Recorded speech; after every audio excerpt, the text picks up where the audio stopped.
Hello and welcome back to our little channel where we study the Bible together.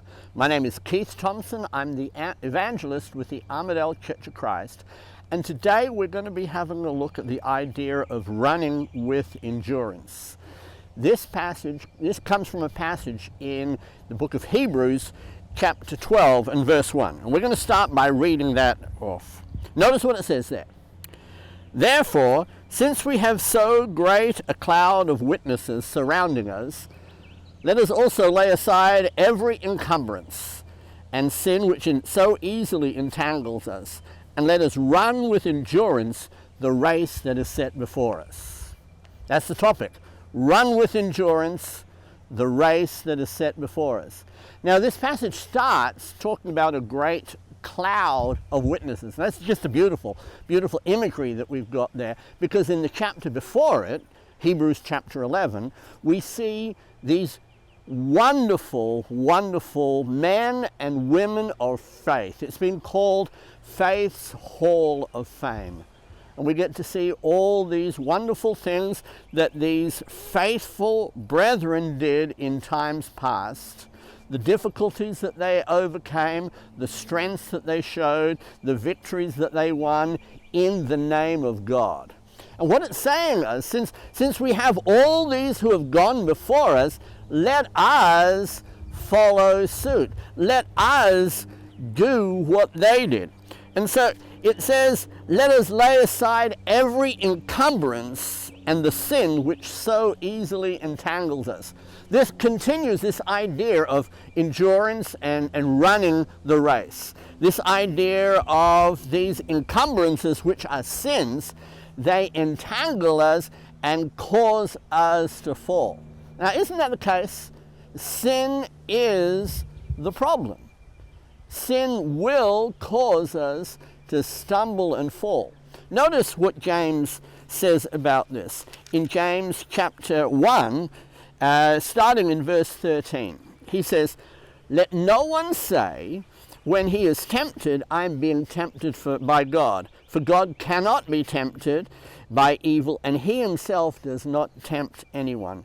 But each one is tempted when he is carried away and enticed by his own lusts. Then when lust is conceived, it gives birth to sin, and when sin is accomplished, it brings forth death. That lays it out. This is sin entangling us and causes us to fall. This is death, spiritual death. Death means separation. When we die physically, it's a separation of our body and spirit. When we die spiritually, which is far worse, it's a separation between us and God. And that's what sin does. It causes us to fall. It causes us to die spiritually. And James tells us how this all works. It says, verse 14, but each one is tempted when he is carried away and enticed by his own lusts.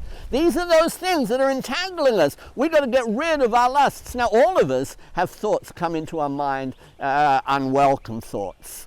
What we have to do with it, we have to just ignore that. We have to get rid of that. We have to stop playing with those thoughts. Isn't that sometimes what we do? A thought comes into our mind and say, oh, we're not ever going to do anything like that. We're not that sort of people. But we kind of play with this thought. We see we're being carried away and enticed by our own lusts. We've got to stop it, because we will be entangled. We will stumble and fall, and great is that fall. We have to be careful. We've got to run with endurance. We have a race to run. Jesus tells us so beautifully and plainly in Matthew chapter 7, verses 13 and 14. Notice what we read there.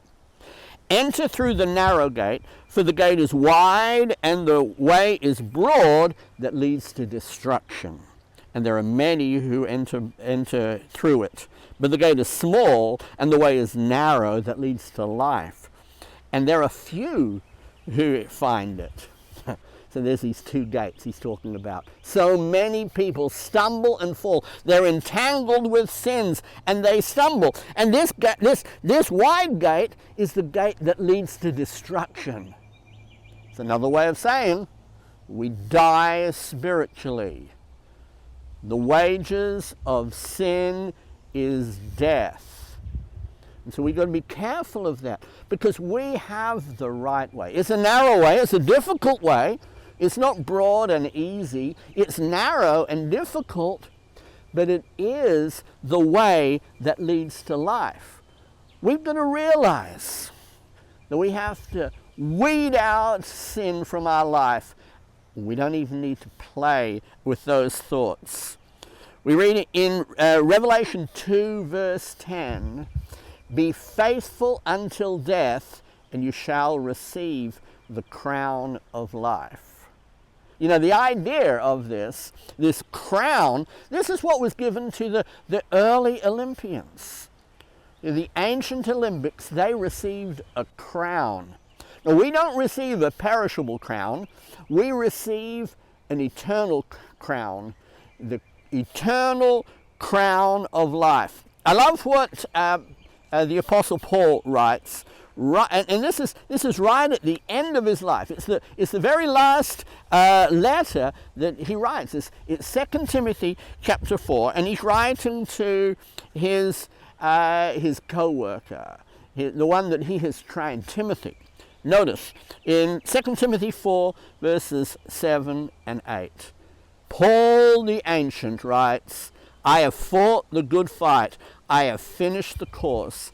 I have kept the faith. In the future there's laid up for me a crown of righteousness, which the Lord, the righteous judge, will award to me on that day. And not only to me, but also to all who have loved his appearing." There is a crown of righteousness, a crown of life that is waiting for us. But we've got to follow the example of the Apostle Paul. Notice what it says. "I have fought the good fight. I have finished the course. I have kept the faith." That's what we have to do. And we can look to all those who have gone before us. The Hebrew writer gives us a whole cloud of Old Testament heroes that we can use as examples. The New Testament gives us another cloud of those faithful warriors of Christ who, like Paul, can say, "I have fought the good fight. I have finished the course. I have kept the faith." If you enjoy these videos, why don't you subscribe to the channel, tick the like button, and come back and join us next week. Thank you, and we look forward to seeing you next time.